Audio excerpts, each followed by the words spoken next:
Thanks, Goose. Dirt Rally Power slid its way into early access a few weeks ago, so we thought we'd give it a first play. Hairpin right.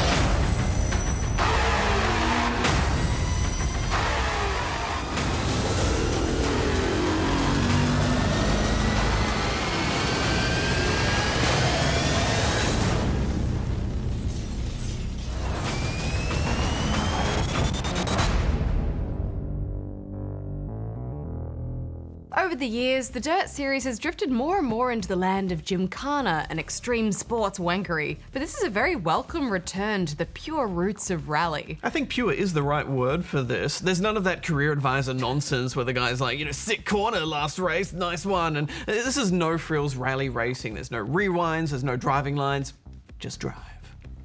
Get ready to push the line. No, there's no lines. Championships are the main bread and butter at the moment. Here you start off with enough money to buy one of the two oldest, cheapest cars and then get racing.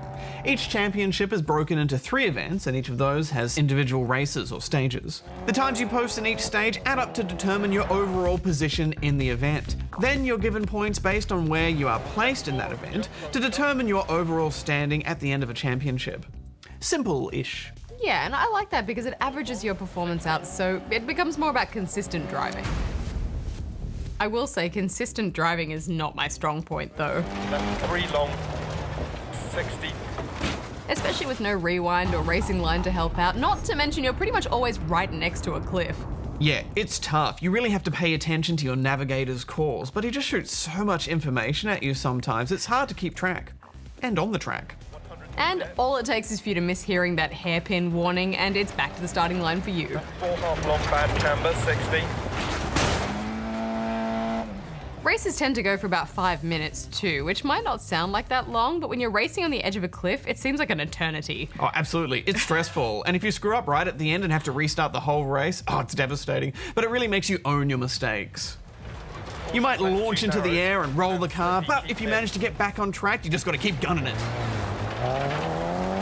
I also like how there's no AI difficulty option for the championships. It just sets the challenge and is like, there, beat that.